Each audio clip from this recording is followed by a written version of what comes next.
നമ്മൾ ഇന്ന് കേൾക്കാൻ പോകുന്നത് ഗുഡ് ബോയ് എന്ന കെ ഡ്രാമയുടെ 14ാമത്തെ എപ്പിസോഡാണ്. അപ്പോൾ വീഡിയോയിലോട്ട് പോണതിന് മുമ്പ് ലൈക്ക് ചെയ്യാത്തൊരു ലൈക്ക് ചെയ്തോളൂ, ഹൈപ്പ് ചെയ്യാത്തൊരു ഹൈപ്പും ചെയ്തോളൂ. എന്നാൽ പിന്നെ നമുക്ക് വീഡിയോയിലോട്ട് പോയാലോ. എപ്പിസോഡിന്റെ ആരംഭത്തിൽ തന്നെ ആ ബിൽഡിങ്ങിലോട്ട് ഹീറോ കയറി വന്നുകൊണ്ടിരിക്കുകയാണ്. അതുപോലെ തന്നെ ഹീറോയിൻ അവരുടെ അച്ഛനെ കൊന്നത് ആരാന്ന് മനസ്സിലാക്കി കഴിഞ്ഞു. ആ ക്യാമറ നോക്കി കഴിഞ്ഞിട്ട് അങ്ങനെ ഹീറോയിൻ റെഡി ആവുകയാണ് എല്ലാത്തിനെയും തീർക്കാനായിട്ട്. ഈ നേരം റഷ്യൻ മാഫിയ ഒരു തോക്കെടുത്ത് വില്ലന് നേരെ വെടി ഉയർത്തോണ്ട് അങ്ങോട്ട് ചെല്ലുകയാണ്. എന്റെ അച്ഛൻ എന്തിനാ കൊന്നേന്ന് ചോദിച്ചിട്ട്. അങ്ങനെ വെടിവെച്ച് മുമ്പോട്ട് ചെല്ലുമ്പോൾ കുറെ അധികം ആൾക്കാർ സൈഡിൽ നിപ്പുണ്ടായിരുന്നു. അത് വില്ലന്റെ ആൾക്കാരാണ്. അവന്മാര് റഷ്യൻ മാഫിയനെ തുരുതുരാ വെടിവെച്ച് കൊന്നുകളയും. അപ്പൊ നമ്മളൊരു ഫ്ലാഷ് ബാക്കിലോട്ട് കൊണ്ടുപോകും. ഈ വില്ലൻ കുട്ടിയായിരുന്ന സമയത്ത്, കുട്ടിയെന്ന് പറഞ്ഞ പയ്യനായിരുന്ന സമയത്ത് മറ്റേ സ്മഗ്ലറിനെ കൊന്നുകളയും. അയാൾ വാച്ച് കൊടുത്ത് പറ്റിച്ചതിൽ അത് മാത്രമല്ല അവന് സമ്പാദിക്കണം എന്നുള്ള ഒരു മോഹം വന്നത് കൊണ്ട് തന്നെ അയാളെ കൊന്നിട്ട് കാറിന്റെ ഡിക്കി തുറന്ന് അയാൾ അതിനകത്ത് എടുത്തിടാൻ നിൽക്കുമ്പോൾ കാറിന്റെ ഡിക്കിക്കകത്ത് വേറൊരാളുണ്ട്. അത് വേറെ ആരുമല്ല, റഷ്യൻ മാഫിയയുടെ അച്ഛനാണ്. അച്ഛനെ $1, അതായത് ഈ സ്മഗ്ലർ എന്തിനോ പിടിച്ചു വെച്ചിട്ടുണ്ട്. എന്താ സംഭവം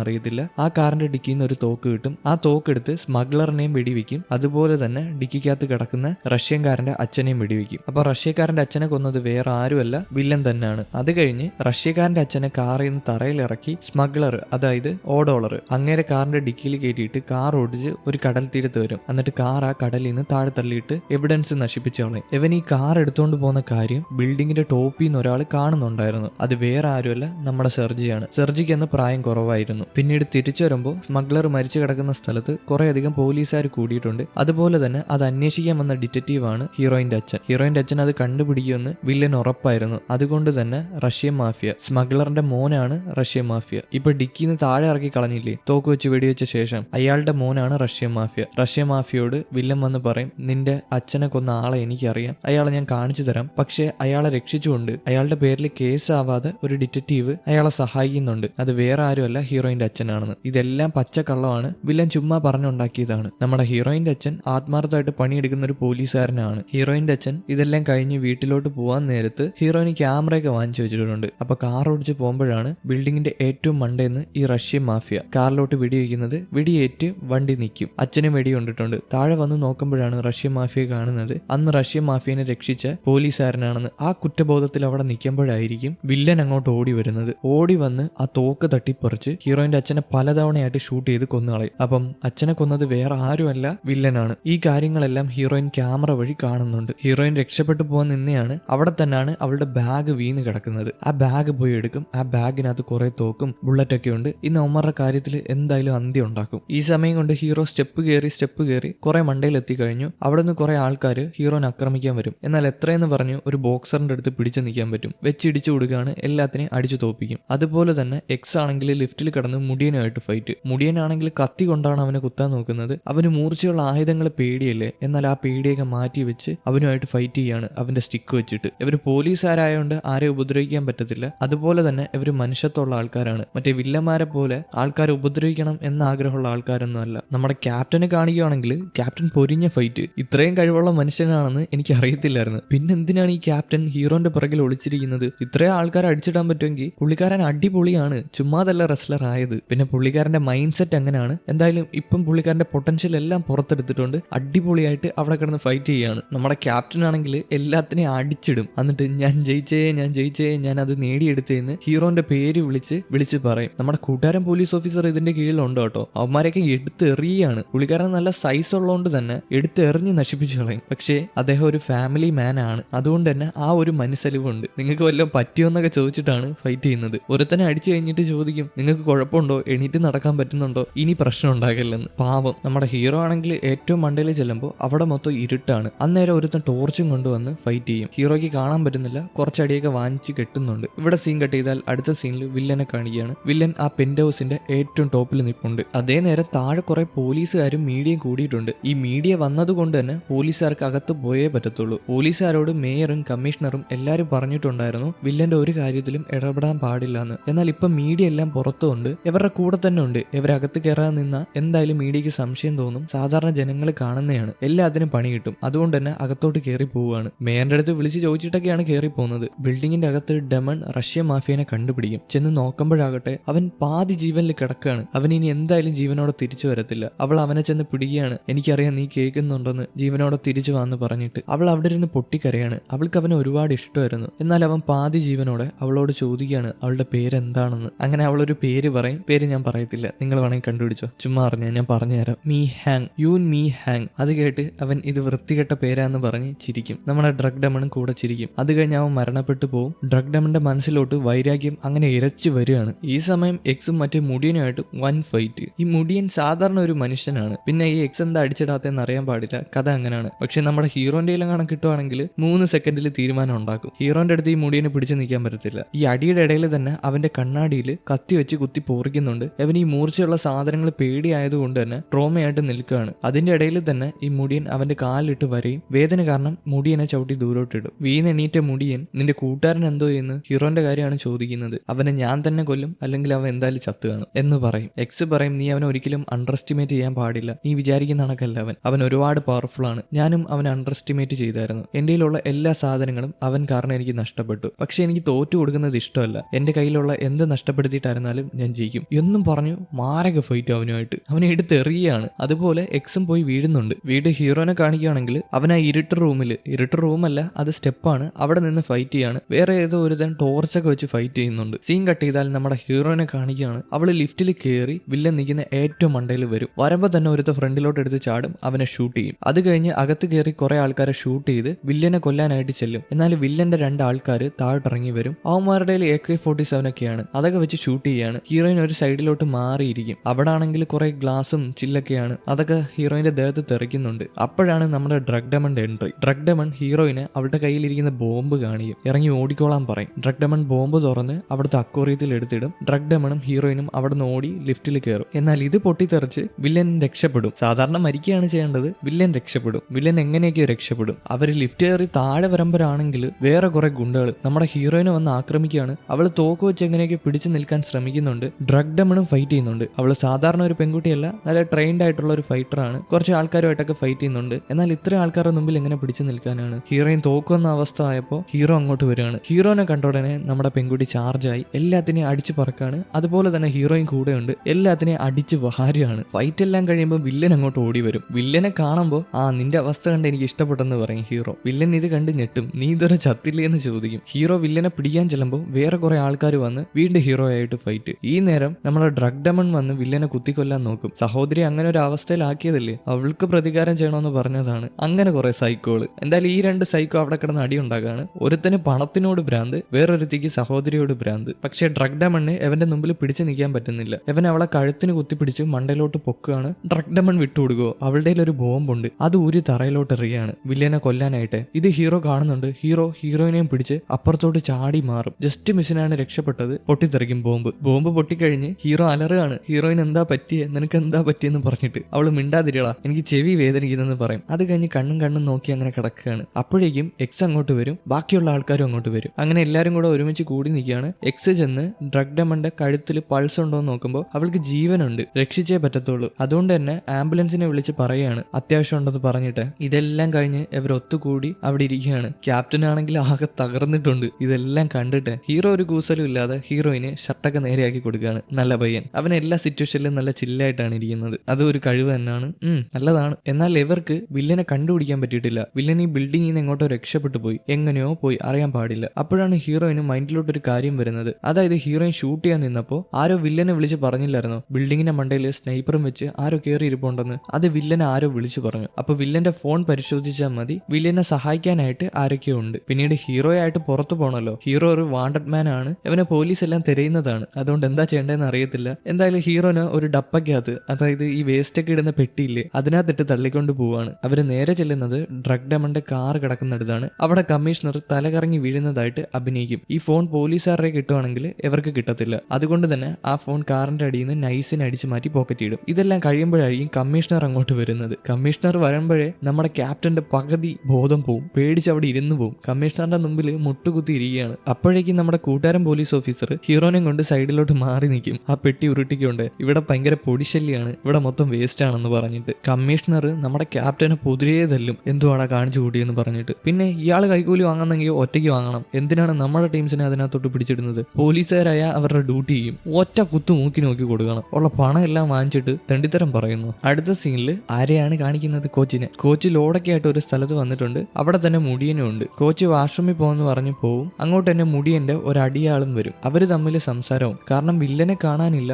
ബാക്കിയുള്ള ആൾക്കാരൊക്കെ മരിച്ചുപോയി, ഡ്രഗ് ഡെമൺ എന്തിയെന്ന് പോലും അറിയത്തില്ല, അതുപോലെ തന്നെ റഷ്യ മാഫിയ മരിച്ചുപോയി. ഇനി ലോഡിന്റെ അധികാരം മൊത്തം മുടിയനാണ്, അതുപോലെ അവന്റെ കൂട്ടാളിക്കുമാണ്. ഇത് ഒറ്റയ്ക്ക് വിൽക്കുകയാണെങ്കിൽ ബില്യൺസ് ഓഫ് ഓണാണ് കിട്ടാൻ പോകുന്നത്. ഇപ്പൊ അറിയാവുന്നത് ഇവരുടെ കൂട്ടത്തിലല്ലാത്ത കോച്ചിന് മാത്രമാണ്. അതുകൊണ്ട് തന്നെ കോച്ചിനെ തീർക്കാനായിട്ട് ഇവർ തീരുമാനം എടുക്കും. നല്ല കാര്യം, അവന്റെ അന്ത്യം അങ്ങനെ തന്നെ വേണം. നമ്മുടെ ഹീറോനെ ഒരുപാട് ഉപദ്രവിച്ചാണ്. ആ സീനൊക്കെ കണ്ടപ്പോൾ എനിക്ക് ഒരുപാട് വിഷമമായി. വാഷ്റൂമിൽ നിൽക്കുന്ന കോച്ച് ആരും ഫോൺ വിളിക്കുന്നുണ്ട്, ആരെയാണെന്നറിയാൻ പാടില്ല. പുറത്തിറങ്ങി വരുമ്പോൾ അവന്റെ അടിയാളും കുറച്ച് ആൾക്കാരും ആ വാഷ്റൂമിലോട്ട് വന്ന് കയറി കത്തി കാണിച്ച് പേടിപ്പിക്കും. പുള്ളിക്കാരൻ ബോക്സർ ആണെന്നുള്ള കോൺഫിഡൻസിൽ നിൽക്കെങ്കിലും കത്തി കണ്ട് പേടിക്കും. വാഷ്റൂമിന്റെ ഡോറും അടയും. പിന്നെ എന്താ സംഭവിച്ചതെന്ന് അറിയാൻ പാടില്ല. മുമ്പോട്ട് പോകുമ്പോൾ നമുക്ക് മനസ്സിലാക്കാം. സീൻ കട്ട് ചെയ്താൽ അടുത്ത സീനിൽ ക്യാപ്റ്റൻ എല്ലാരെയും വിളിച്ചുകൊണ്ട് ക്യാപ്റ്റന്റെ വീട്ടിൽ വരും. അവിടെ മോളും ഉണ്ട്. മോള് നമ്മുടെ എക്സിനെ കാണുമ്പോൾ ക്രഷ് അടിച്ച് പേടിച്ച് റൂമിലോട്ട് ഓടും. അവൾ എന്താ വീട്ടിൽ നിൽക്കുന്ന കോലത്തിൽ നിന്നേല്ലേ, അതുകൊണ്ട് തന്നെ ഒരുങ്ങാൻ ഓടിയതാണ്. അത് കഴിഞ്ഞ് നമ്മുടെ ടീംസ് എല്ലാം അവിടെ ഇരുന്ന് ഫുഡ് കഴിക്കുകയാണ്. ഒരുങ്ങി സുന്ദരിയായ മോൾ അങ്ങോട്ട് വരും, അവന്റെ അടുത്ത് വന്നിരിക്കും, എന്നിട്ട് ഫുഡ് കഴിക്കും. ക്യാപ്റ്റൻ എടുക്കുന്ന ചിക്കൻ പീസൊക്കെയാണ് അവൾ എടുക്കുന്നത്. അവസാനം ക്യാപ്റ്റൻ ദേഷ്യപ്പെട്ടിട്ട് എന്റെ ചിക്കൻ പീസ് താടി നീ കഴിക്കണ്ടെന്ന് പറഞ്ഞ് ദേഷ്യപ്പെടും. അങ്ങനെ ഈ പെൺകുട്ടി എണീറ്റ് നിന്നിട്ട് എന്താ ദേഷ്യം അടക്കി പിടിക്കില്ലേ, അത് കണക്ക് നിൽക്കുകയാണ്. ഇത് കാണുന്ന ബാക്കിയുള്ള ആൾക്കാർക്ക് മനസ്സിലാവത്തില്ല. അതിന്റെ ഇടയിൽ കൂട്ടുകാരൻ പോലീസ് ഓഫീസർ പറയും ഇത് പ്രഗ്നൻസി ഉള്ള ലേഡികളൊക്കെ ചെയ്യുന്നതാണ്, അവർക്ക് അങ്ങനെ ചെയ്യുവാണെങ്കിൽ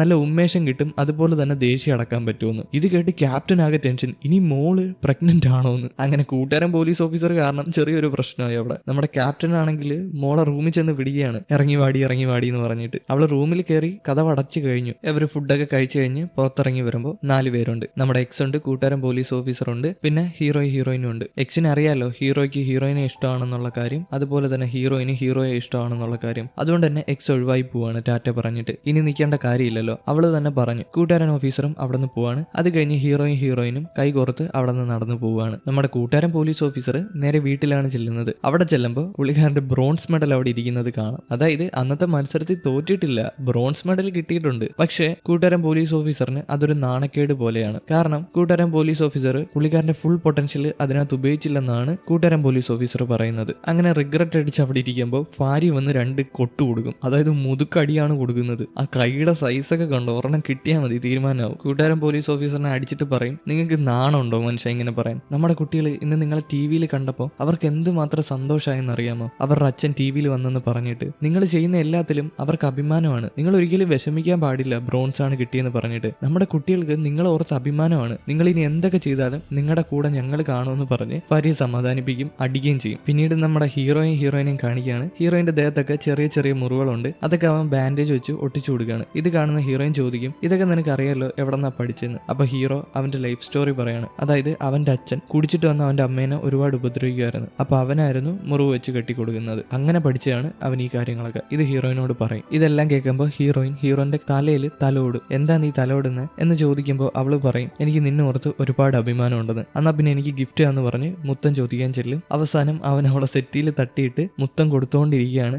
പിന്നെന്താ നടക്കുക? പിന്നെ നെക്സ്റ്റ് സ്റ്റെപ്പ് എടുത്ത് വെക്കാൻ നേരത്താണ് കോണിംഗ് ബെൽ അടിക്കുന്നത്. അത് ഹീറോയിന്റെ അമ്മയാണ്. ഹീറോയിൻ എന്തൊക്കെയോ പറ്റിയെന്ന് വിചാരിച്ച് പേടിച്ച് ഓടി വന്നേക്കാണ്. എന്റെ ഹീറോയിനെ എന്നല്ല എന്റെ മോളെ എന്ന് വിളിച്ചിട്ട്. പെട്ടെന്ന് തന്നെ ഹീറോനെ ഏതൊക്കെയോ റൂമിൽ കൊണ്ടുപോയി ഒളിപ്പിക്കും ഹീറോയിൻ. അതുപോലെ തന്നെ പാസ്കോഡ് മാറ്റിയിട്ടുണ്ട് വീട്ടിന്റെ, അമ്മ കയറാതിരിക്കാനായിട്ട്. അമ്മ വന്ന് ഹീറോയിനെ പിടിക്കും എന്താ പറ്റിയെന്ന് ചോദിച്ചിട്ട്. ഹീറോയിനാണ് ഡോർ തുറന്നു കൊടുത്തത്, അവന്റെ ഷൂ ഒക്കെ എടുത്ത് ഒളിപ്പിച്ച് വെച്ചിട്ടുണ്ട്. അമ്മ വന്ന് മെഡിക്കൽ റൂമിലോട്ട് പോകും. അതായത് ആ വീട്ടിൽ തന്നെ ഒരു സ്റ്റോർ റൂം ഉണ്ട്. അവിടെ തന്നെ ഈ മുറിവിനൊക്കെ പറ്റുന്ന മരുന്നിടുന്ന സാധനങ്ങളൊക്കെ അവിടെ ഇരിപ്പുണ്ട്. അതെടുക്കാനാണ് പോകുന്നത്. ആ റൂമിലാണ് ഹീറോ ഉള്ളത്. അങ്ങനെ ഹീറോയിൻ അഭിനയിക്കും തലവേദന എടുക്കുന്നെന്ന് പറഞ്ഞിട്ട്. ഇത് കണ്ട അമ്മ ഹീറോയിന്റെ അടുത്ത് വന്ന് അവളെ റൂമിലോട്ട് പിടിച്ചോണ്ടു. ഈ നേരം കൊണ്ട് ഹീറോ ആ വീട്ടിൽ നിന്ന് ഇറങ്ങി താഴോട്ട് ഓടും, തലയിലൊരു തുണിയൊക്കെ ഇട്ടിട്ട്. അവിടെ നമ്മുടെ മുത്തശ്ശിയും അവരുടെ ടീംസും ഉണ്ട്. അവര് കളിയാക്കും ഹീറോനെ, എവിടെ പോയിട്ട് വരുവാ. നേരെ ചെല്ലുന്നതാവട്ടെ എക്സിന്റെ വീട്ടിലാണ്. ഇനി അവന് പോകാൻ വേറെ സ്ഥലമൊന്നുമില്ല. അവൻ അവിടെ ചെന്ന് കോണിംഗ് ബെൽ അടിക്കും. അങ്ങനെ എക്സ് വന്ന് തുറന്നവനെ വീട്ടിൽ കയറ്റും. എക്സിന്റെ ഡ്രസ്സൊക്കെയാണ് ഇട്ടേക്കുന്നത് കുളിച്ചിട്ട്. അവിടെ വന്ന് ഇരുന്നിട്ട് എക്സിനോട് ചോദിക്കും നീ എന്തിനാ എന്നെ വെറുക്കുന്നതെന്ന്. എക്സ് പറയും എനിക്ക് നിന്റെ ചിരി ഇഷ്ടമല്ലെന്ന്. എന്ന് തൊട്ടാ നീ എന്നെ വെറുക്കുന്നത്? കുറെ നാളായി, ഞാൻ നിന്നെ തുടക്കം കണ്ടപ്പോഴേ നിന്നെ ഞാൻ വെറുക്കുന്നുണ്ടെന്ന്. അപ്പൊ നമ്മളൊരു ഫ്ലാഷ് ബാക്കിലോട്ട് കൊണ്ടുപോകും. അതായത് എക്സും എക്സിന്റെ കൂട്ടുകാരനും ഒരു ഗ്രൗണ്ടിൽ അങ്ങനെ നിൽക്കുകയാണ്. അപ്പം എക്സിന്റെ കൂട്ടുകാരൻ ഹീറോനെ പറ്റി പറഞ്ഞു കൊടുക്കും. ആ ഗ്രൗണ്ടിൽ ആരൊക്കെ 100 ലാപ്പ് കംപ്ലീറ്റ് ചെയ്യുന്നു അവർക്ക് ഗോൾഡ് മെഡൽ ഉറപ്പാണ്. സാധാരണ ആൾക്കാർക്കൊന്നും അത് കംപ്ലീറ്റ് ചെയ്യാൻ പറ്റത്തില്ല, അത്രയും പൊട്ടൻഷ്യൽ വേണം. അങ്ങനെ ഹീറോ അത് കംപ്ലീറ്റ് ചെയ്യും. എല്ലായിടത്തും ഭയങ്കര ആഘോഷമാണ്. ഹീറോയിൻ ഇത് കണ്ട് സന്തോഷപ്പെട്ട് മണ്ടയിൽ നിൽപ്പുണ്ട്. ഇവര് തമ്മിൽ കമ്മിറ്റഡ് ആണ്. അന്ന് തൊട്ടാണ് ഹീറോനെ വെറുപ്പായത്. വെറുപ്പെന്ന് പറയാൻ പറ്റത്തില്ല, എന്നാലും വീണ്ടും പ്രസന്റിലോട്ട് വന്നാല് ഹീറോന്റെ ചിരി അവന് ഇഷ്ടമല്ലെന്നല്ലേ പറഞ്ഞത്. അതുകൊണ്ട് തന്നെ അവന്റെ അടുത്ത് വന്ന് ഇങ്ങനെ ചിരിച്ചു കാണിച്ചിട്ട് റൂമിലോട്ട് പോകും ഉറങ്ങാനായിട്ട്. എന്നാലും നമ്മുടെ ഹീറോനെ കൊണ്ട് ഉറങ്ങാൻ പറ്റുന്നില്ല. അവൻ ബാത്റൂമിൽ വന്ന് ഓക്കാനിക്കുകയാണ്. അവന്റെ തലയ്ക്ക് കുറെ അടി കിട്ടിയതല്ലേ, ഈ ശബ്ദം പുറത്ത് കേൾക്കാതിരിക്കാൻ, അതായത് ഓക്കാനിക്കുന്ന ശബ്ദം പുറത്ത് കേൾക്കാതിരിക്കാനായിട്ട് വെള്ളം തുറന്നു വിടുന്നുണ്ട്. എക്സ് കേൾക്കാതിരിക്കാനായിട്ട്. എന്നാൽ അവരൊക്കെ അറിയത്തില്ലേ അവൻ അസുഖമാണെന്നുള്ള കാര്യം. അവൻ എല്ലാവരിൽ നിന്നും മറച്ചു വെക്കുകയാണ്. പിറ്റേന്ന് എക്സ് വന്ന് ഓപ്പോസിറ്റ് ഡിവിഷനിലെ ക്യാപ്റ്റനെ വന്ന് കാണും, വില്ലനെ കണ്ടുപിടിച്ചെന്ന് ചോദിച്ചിട്ട്. എന്നാൽ വില്ലനെ കണ്ടുപിടിക്കാൻ പറ്റിയിട്ടില്ല. അവന്റെ ലോഡുള്ള ട്രക്കൊക്കെ വേറെ അങ്ങോട്ടോ പോയിട്ടുണ്ട്. ആരും ഇതുവരെ കണ്ടുപിടിച്ചിട്ടില്ല. ആ നേരം നമ്മുടെ ക്യാപ്റ്റനും കൂട്ടുകാരൻ പോലീസ് ഓഫീസറും കാറിലിരുന്ന് സംസാരിക്കുകയാണ്. എന്താ സംസാരിക്കുന്നതെന്നല്ലേ? ക്യാപ്റ്റന്റെ മോള് ഗർഭിണിയല്ല, എന്നാൽ ക്യാപ്റ്റന്റെ ഭാര്യയാണ് ഗർഭിണി. ഇത് കേട്ട കൂട്ടുകാരൻ പോലീസ് ഓഫീസറിന് സന്തോഷമായിട്ട് കൺഗ്രാജുലേഷൻ പറയും. ക്യാപ്റ്റൻ ആണെങ്കിൽ കരഞ്ഞിട്ട് പറയും അതെന്റെ കുട്ടിയല്ല എന്ന്. ഓഫീസറിന് മനസ്സിലായി വീണ്ടും തേഞ്ഞെന്ന്. അപ്പോഴാണ് എക്സ് അങ്ങോട്ട് വന്ന് കാർ എടുക്കാൻ പറയുന്നത്. ക്യാപ്റ്റൻ ഇപ്പം വിഷമത്തിലിരിക്കുകയാണ്. ഭാര്യയെ ചീറ്റ് ചെയ്തതാണ്, എന്നാൽ ഡിവോഴ്സ്ഡ് ആണ്. പക്ഷേ ക്യാപ്റ്റൻ എപ്പോഴും മനസ്സിൽ കൊണ്ടു നടന്ന ഒരാളാണ്. എന്തായാലും കാറ് ക്യാപ്റ്റനാണ് ഓടിക്കുന്നത്. നമ്മുടെ കൂട്ടുകാരൻ പോലീസ് ഓഫീസർ പേടിക്കുന്നുണ്ട്, ഇനി കാർ എവിടെയെങ്കിലും കൊണ്ട് ചിടിച്ചാലോ. ഈ നേരം നമ്മുടെ ഹീറോയിൻ നേരെ നടന്ന് അവൾ വർക്ക് ചെയ്യുന്ന ഡിപ്പാർട്ട്മെന്റിൽ വരും. അവിടെ ബോസ് ലേഡിക്ക് സസ്പെൻഷൻ കിട്ടിയിട്ടുണ്ട്. ഇത് ലൈവ് ഇട്ടോണ്ട് തന്നെ, അതായത് ഡ്യൂട്ടി ടൈമിൽ ലൈവ് ഇട്ടോണ്ട്. പക്ഷെ അവർക്ക് ദേഷ്യമൊന്നുമില്ല, ഹീറോയിനെ ഒരുപാട് ഇഷ്ടമാണ്. അതുകൊണ്ടാണ് ഹീറോയിനെ സഹായിച്ചത്. പുറത്ത് ദേഷ്യം കാണിക്കുമെങ്കിലും അവർക്ക് ഹീറോയിനെ ഇഷ്ടമാണ്. അവർക്ക് ഹീറോയിനെ പോലെ ആവണമെന്നായിരുന്നു ആഗ്രഹം. അതായത് വലിയൊരു സെലിബ്രിറ്റി ആവണം, പിന്നെ ഷൂട്ട് ചെയ്യണം, ഫീൽഡിൽ ഇറങ്ങി പണിയെടുക്കണം. എന്നാൽ അവരുടെ സാഹചര്യം കൊണ്ട് അവരങ്ങനെയാണ് ആയി മാറിയത്. പിന്നെ ആ ഒരു ദേഷ്യമാണ് ഹീറോയിനോട് ആദ്യമൊക്കെ കാണിച്ചത്. എന്നാൽ ഇപ്പൊ ഭയങ്കര സ്നേഹമാണ്. പിന്നെ ഹീറോയിൻ ആ കാർ എടുത്തോണ്ട് പോയില്ലേ, ആ കാർ വേറെ ആരുടെ അല്ല, നമ്മുടെ ബോസ് ലേഡിയുടെ തന്നെയാണ്. ഹീറോയിനെ വിശ്വസിച്ച് ആ കാറൊക്കെ കൊടുത്തില്ലേ, അത് തന്നെ വലിയൊരു കാര്യമാണ്. ഹീറോയിൻ നന്ദി പറയും. അതുപോലെ അവരും തിരിച്ച് അഭിനന്ദനങ്ങൾ നൽകിയിട്ട് പോകും. ഇനി 3 മാസം വീട്ടിലിരുന്ന് TV കാണാം. നമ്മുടെ ഹീറോയൊക്കെ ആണെങ്കിൽ ആ സെക്യൂരിറ്റി കമ്പനിയിൽ നിൽക്കുകയാണ്. അവിടെ വില്ലനോ കോച്ചോ ഉണ്ടോ എന്ന് നോക്കുമ്പോൾ രണ്ടുപേരും ഇല്ല, എല്ലാം അടച്ചിട്ടേക്കാണ്, കുറെ നാളായി ഉപയോഗിക്കാത്ത പോലെ. അതുപോലെ തന്നെ ആ ട്രക്ക് കണ്ടുപിടിക്കണ്ടേ, എന്നാൽ ആ ട്രക്കിന്റെ നമ്പർ പ്ലേറ്റ് ഒക്കെ ഫേക്ക് ആണ്. ഇവന്മാർ ജങ്കിയാടി പോയിട്ട് നശിപ്പിച്ച് കളഞ്ഞ വണ്ടികളുടെ നമ്പർ പ്ലേറ്റ് ആണ് വെക്കുന്നത്. അത് മനസ്സിലാക്കിയവര് നേരെ ഒരു ജങ്കിയാടി ചെല്ലും. അവിടെ ഒരുത്തനും അവന്റെ കൂടെ തന്നെ കോച്ചിന്റെ അസിസ്റ്റന്റും ഉണ്ട്. അവര് തമ്മിൽ അവിഹിതമാണ്. നമ്മുടെ പോലീസുകാർ വന്ന് കയ്യോടെ തൂക്കും. എന്നാൽ ഇവൻ വിചാരിക്കുന്നത് ഈ പെൺകുട്ടിയുടെ അച്ഛനും ആങ്ങളെയാണെന്നാണ്. എന്നാൽ നമ്മുടെ പെൺകുട്ടിക്ക് നമ്മുടെ, എന്നാൽ അവൾക്ക് നന്നായിട്ട് അറിയാം ഇത് പോലീസുകാരാണെന്ന്. അവനോട് പോലീസുകാരനാന്ന് പറയുമ്പോൾ ഇറങ്ങി ഓടും. ഇവന് സ്പീഡില്ല. ഓപ്പോസിറ്റ് നിന്ന് നമ്മുടെ എക്സും ഹീറോയും കയറി വരും. ഇവൻ കത്തിക്ക് പേടിപ്പിക്കുമെങ്കിലും നമ്മുടെ ടീംസിന് അവനെ പേടിയില്ല. അടിച്ചൊരു സ്ഥലത്തിരുത്തും. എന്നിട്ട് അവനോട് കാര്യം ചോദിക്കും, ആ ട്രക്കിന്റെ നമ്പർ പ്ലേറ്റ് ഒക്കെ ഏതാന്ന്, അതായത് കോച്ചിന് കൊടുത്ത നമ്പർ പ്ലേറ്റുകൾ ഏതൊക്കെയാണ്. എന്നാൽ അവന് പോലും അറിയത്തില്ല ഏതൊക്കെയാണ്. കുറെ അധികം നമ്പർ പ്ലേറ്റ് അവൻ കൊടുത്തിട്ടുണ്ട്. അങ്ങനെ നിൽക്കുമ്പോഴാണ് നമ്മുടെ ക്യാപ്റ്റൻ അവന്റെ ക്യാബിലിരിക്കുന്ന ഫോട്ടോ കാണുന്നത്. ആ ഫോട്ടോയിൽ അവനും അവന്റെ ഭാര്യയും മക്കളുമാണ്. ഇത് കാണുമ്പോൾ ക്യാപ്റ്റന് ദേഷ്യം വരും, അതുപോലെ സങ്കടം വരും. എനിക്കൊരു ഭാര്യ ഉണ്ടായിട്ടാണോടാ ചീറ്റ് ചെയ്യുന്നതെന്ന് ചോദിച്ച് ദേഷ്യപ്പെടും. ഇപ്പോഴാണ് ആ പെൺകുട്ടി, അതായത് അസിസ്റ്റന്റ് ഇല്ലേ, അവൾ വന്നിട്ട് എനിക്ക് ആ നമ്പറൊക്കെ അറിയാമെന്ന് പറയുന്നത്. അങ്ങനെ നേരെ സെക്യൂരിറ്റി സെന്ററിൽ വിളിച്ചുകൊണ്ട് വരും ആ ക്യാബിനിൽ. എന്നിട്ട് നമ്പർ പ്ലേറ്റ് എല്ലാം എടുത്തു കൊടുക്കും. അതായത് ഏതൊക്കെ ട്രക്കിലാണോ ലോഡ് കൊണ്ടുപോയത് ആ നമ്പർ പ്ലേറ്റ് ഒക്കെ എടുത്തു കൊടുക്കും. നമ്മുടെ ടീംസ് എല്ലാം കൂടെ തിരിച്ച് കൂട്ടുകാരന്റെ വീട്ടിൽ വരാണ്. അവിടെ ഇരുന്ന് ഈ കേസിനെ പറ്റി ഡിസ്കസ് ചെയ്യാണ്. നമ്പറൊക്കെ നോക്കണം, വേറെ കുറെ കാര്യങ്ങൾ നോക്കണം, പിന്നെ CCTV പരിശോധിക്കണം, ഈ ട്രക്ക് എങ്ങോട്ടാ പോയതെന്ന്. അതുപോലെ തന്നെ എക്സിന് ഒരു പണി കൊടുക്കുന്നുണ്ട്, വേറൊരു കള്ളനെ പോയി പിടിക്കാനായിട്ട്. വേറെ എവിഡൻസിന് വേണ്ടി ആയിരിക്കണം, ഈ നമ്പർ പ്ലേറ്റിന് വേണ്ടിയിട്ടാണ്. അതായത് ഈ നമ്പർ പ്ലേറ്റ് ഇല്ലേ, അത് വെച്ച വണ്ടികളുടെ ഉടമകളെ പോയി പിടിക്കണം. അതിനാണ് എക്സിനെ പറഞ്ഞു വിടുന്നത്. എന്നാൽ ഹീറോയിൻ കൂടെ പോകുന്നു പറഞ്ഞ് ബഹളം വെക്കുന്നുണ്ട്. പക്ഷേ ക്യാപ്റ്റൻ പറയും നീ പോയി റെസ്റ്റ് എടുക്കണമെന്ന്. എന്നാൽ എക്സ് സപ്പോർട്ട് ചെയ്ത് നീ കൂടെ വന്നോന്നും പറഞ്ഞിട്ട് അങ്ങനെ രണ്ടുപേരും കൂടെ ഒരു കള്ളനെ ഓടിച്ചിട്ട് പിടിക്കും. അത് കള്ളനല്ല, അവ പൈസ കൊടുത്ത് നമ്പർ പ്ലേറ്റ് വാങ്ങിച്ചതാണ്. എന്നാൽ എവന്റെ നമ്പർ പ്ലേറ്റ് എടുത്തിട്ടാണ് അവന്മാർ പോയിട്ടുള്ളത്. പിടിക്കുന്നെങ്കിൽ എവനെ പിടിക്കത്തുള്ളൂ. എവന്റെ വണ്ടിയുടെ നമ്പർ പ്ലേറ്റ് കോപ്പി ചെയ്ത് മറ്റോമാരുടെ വണ്ടിയിൽ വെക്കും. അതാണ് ഇവിടെ നടന്നത്. പിടിച്ചതാവട്ടെ എവനെ. ഈ കള്ളനെ പിടിക്കാൻ ഓടിച്ച സമയത്ത് ഹീറോയ്ക്ക് തലകറക്കം അനുഭവപ്പെട്ടായിരുന്നു. അവന് സ്ഥിരമായിട്ട് വരുന്ന ആ തലകറക്കം. അതെന്താ സംഭവം എന്നല്ലേ, അവന്റെ തലയ്ക്ക് ചെറുതായിട്ട് ഡാമേജ് പറ്റിയിട്ടുണ്ട്. അവന്റെ നെർവിന് അത് അഫക്റ്റ് ആയിട്ടുണ്ട്. ബ്ലഡ് പ്രഷർ കൂടുവാണെങ്കിൽ, ഓടയും ചാടയൊക്കെ ചെയ്യുവാണെങ്കിൽ ബ്ലഡ് പ്രഷർ കൂടും. അങ്ങനെ കൂടുവാണെങ്കിൽ അവന്റെ കാഴ്ച നഷ്ടപ്പെടാനുള്ള ചാൻസ് ഉണ്ട്. അതുപോലെ തന്നെ അവന് കൈയും കാലും അനക്കാൻ പറ്റാതെ സ്തംഭിച്ചു പോകാനുള്ള ചാൻസും ഉണ്ട്. ഇത് ഡോക്ടർ അവനോട് പറഞ്ഞിട്ടുണ്ടായിരുന്നു. എന്നാൽ അവൻ ഇത് കാര്യമാക്കി എടുക്കുന്നില്ല. ഈ തലകറക്കം അനുഭവപ്പെട്ടത് എക്സ് ശ്രദ്ധിച്ചിട്ടുണ്ടായിരുന്നു. ഇനി നിനക്ക് വയ്യെങ്കിൽ നീ വരണ്ടെന്ന് പറയും. എന്നാൽ ഹീറോ തിരിച്ചു ചോദിക്കും, ഞാനും ഹീറോയിനും ഒരുമിച്ച് പോകുന്നത് ഇഷ്ടമല്ലാത്തതുകൊണ്ടാണോ നീ ഇങ്ങനെ പറയുന്നതെന്ന്. എന്നാൽ സംഭവം അങ്ങനെയല്ല. തലേ ദിവസം രാത്രി എക്സ് അവൻ ഓക്കാനിക്കുന്നത് കേട്ടിട്ടുണ്ടായിരുന്നു. അവൻ ആ ബാത്റൂമിന്റെ പുറത്ത് നിപ്പുണ്ടായിരുന്നു. ഇത് എക്സിനെ കൊണ്ട് കണ്ടു നിൽക്കാൻ പറ്റുന്നില്ല, ഒരു മനുഷ്യൻ ഇത്രയും കഷ്ടപ്പെടുന്നത്. അതുകൊണ്ടാണ് അവനോട് അങ്ങനെ പറഞ്ഞത്. എന്നാൽ അവൻ തെറ്റിദ്ധരിച്ചു. എക്സ് അത് മാറ്റാനൊന്നും നിന്നില്ല, അതുകൊണ്ടാണെന്ന് പറഞ്ഞിട്ട് അവിടെ നിന്ന് മാറിപ്പോവും. അതായത് ഹീറോയിനുമായിട്ട് പുറത്തു പോകുന്നത് ഇഷ്ടമല്ല എന്ന് പറഞ്ഞിട്ട്. എന്തായാലും ഹീറോയും എക്സും നേരെ ചെല്ലുന്നത് ഫോറൻസിക് ഡിപ്പാർട്ട്മെന്റിന്റെ ബോസ് ഉണ്ടല്ലോ അവിടാണ്. അദ്ദേഹം വില്ലന്റെ ഫോൺ നമ്പർ, അതായത് വില്ലൻ ആരെയാണോ ലാസ്റ്റ് വിളിച്ചത് അത് എടുത്തിട്ടുണ്ട്. ആ നമ്പർ പറഞ്ഞു കൊടുക്കുമ്പോൾ ഹീറോയ്ക്ക് അത് എവിടെ ഓർമ്മയുണ്ട്. അവന്റെ ഫോണിൽ കോൾ ചെയ്ത് നോക്കുമ്പോൾ അത് വേറെ ആരുമല്ല, നമ്മുടെ ക്യാപ്റ്റൻ മോളെ നോക്കാൻ ഒരു പോലീസുകാരനെ ഏൽപ്പിച്ചില്ലേ, ആ പോലീസുകാരനാണ്, ആ കുഞ്ഞു പോലീസുകാരൻ. കുഞ്ഞു പോലീസുകാരന്റെ ഫോൺ ട്രേസ് ചെയ്ത് നേരെ അവരൊരു സ്ഥലത്തെല്ലും. ഒരു നദിക്കരയാണ്. അവിടെ ചെന്ന് നോക്കുമ്പോൾ അവർ കാണുന്നത് ആ കുഞ്ഞു പോലീസുകാരന്റെ മൃതദേഹമാണ്. ഹീറോ ആകെ എന്താ പറയാ വിഷമിച്ച് മാറി നിൽക്കുകയാണ്. അവൻ ഒരുപാട് വിഷമായി. അവിടെ വെച്ച് തന്നെ ഹീറോ ചിന്തിക്കും വില്ലൻ എവിടെ പോയി, വില്ലൻ എവിടെ ആയിരിക്കുമെന്ന്. അപ്പോഴാണ് ഹീറോയ്ക്ക് ഒരു കാര്യം മനസ്സിലാവുന്നത്, വില്ലൻ എന്തായാലും ഏറ്റവും സേഫ് ആയിട്ടുള്ള സ്ഥലത്തായിരിക്കും ഒളിച്ചിരിക്കാൻ പോകുന്നത്. അത് വേറെങ്ങുമല്ല, ഹയർ ഒഫീഷ്യൽസിന്റെ ഓഫീസിൽ, ഒന്നെങ്കിൽ കമ്മീഷണറിന്റെ ഓഫീസിൽ അല്ലെങ്കിൽ മേയറിന്റെ ഓഫീസിൽ. ഇവൻ വിചാരിച്ചത് കറക്റ്റാണ്. അവൻ ഒളിച്ചിരിക്കുന്നത് നമ്മുടെ കമ്മീഷണറിന്റെ ഓഫീസിലാണ്. അവിടെ ഈ നാരികൾ ഇവനെ സഹായിക്കുന്നുണ്ട്. ഇത് മനസ്സിലാക്കിയ ഹീറോയും ടീംസും നേരെ കമ്മീഷണറിന്റെ ഓഫീസിൽ ചെല്ലും. എന്നാലേ അങ്ങോട്ട് ആരും കയറ്റി വിടുന്നില്ല. അവിടെ മൊത്തം പോലീസ് പ്രൊട്ടക്ഷനാണ്. എല്ലാ പോലീസുകാരും ഇവനെ തടയുകയാണ്. ഹീറോനെ എക്സും ക്യാപ്റ്റനും അങ്ങോട്ട് വരുമ്പോൾ ക്യാപ്റ്റനെ എക്സിനെയും പിടിച്ചു നിർത്തും. അതുപോലെ തന്നെ ഹീറോയിൻ അങ്ങോട്ട് വരും. ഹീറോയിൻ യവന്മാരെ പിടിച്ചു വെച്ചേക്കുന്നത് കണ്ടുകൊണ്ട് വേറെ വഴിക്ക് പോകും. യവന്മാരെ പിടിച്ചു വെക്കുന്ന സമയത്താണ്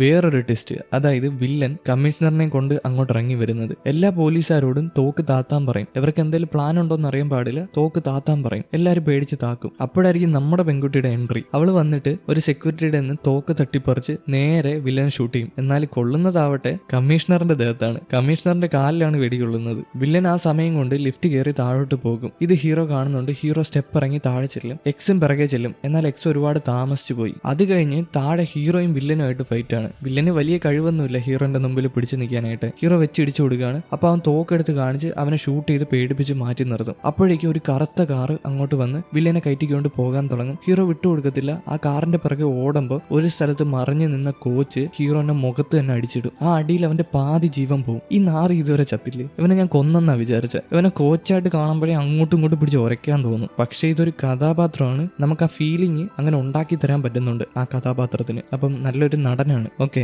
ഞാൻ അങ്ങനെ പലതും പറയും, നിങ്ങൾ ആ ദേഷ്യം അങ്ങനെ എടുക്കാൻ പാടില്ല. ഇതൊരു നടനാണ്. ഓക്കെ, പിന്നെ ഈ കോച്ചാണെങ്കിൽ ഹീറോനെ ഒരുപാടിട്ട് തല്ലും. തല്ലി അവന്റെ കാഴ്ച നഷ്ടപ്പെട്ടു പോകും. അതായത് അവന്റെ ബ്ലഡ് പ്രഷർ കൂടി അവന്റെ കാഴ്ച നഷ്ടപ്പെട്ടു പോകും. പലതവണയായിട്ട് തലയ്ക്ക് അടി കിട്ടിയതല്ലേ, അവൻ എന്താ നടക്കുന്നതെന്ന് അറിയാൻ പറ്റുന്നില്ല. കാഴ്ച നഷ്ടപ്പെട്ടുകൊണ്ട് തന്നെ ചുമ്മാ അടിക്കുകയാണ്. കോച്ച് ബാക്കിലാണെങ്കിൽ പോലും അവൻ ഫ്രണ്ടിലോട്ടാണ് അടിക്കുന്നത്. ഇത് കറക്റ്റ് ആണോ എന്ന് അറിയാനായിട്ട് കോച്ച് എന്തോ ഒരു സാധനം അവന്റെ മുമ്പിലോട്ട് എടുത്തിടും. ആ ശബ്ദം കേട്ടെടുത്തോട്ടാണ് അവൻ അടിക്കുന്നത്. കോച്ച് പിറകിലും. അപ്പോഴേ കോച്ചിന് കാര്യം മനസ്സിലായി ഹീറോയുടെ കാഴ്ച നഷ്ടപ്പെട്ടു പോയെന്ന്. ഇതും കാണിച്ചുകൊണ്ടാണ് 14ാമത്തെ എപ്പിസോഡ് ഇവിടെ അവസാനിച്ചിരിക്കുന്നത്. എന്നാ പിന്നെ അടുത്ത എപ്പിസോഡുമായിട്ട് കാണാം. ലൈക്ക് ചെയ്യാത്തവർ ലൈക്ക് ചെയ്തോളൂ, ഹൈപ്പ് ചെയ്യാത്തവർ ഹൈപ്പും ചെയ്തോളൂ. എന്നാ പിന്നെ ഓക്കെ, ബൈ.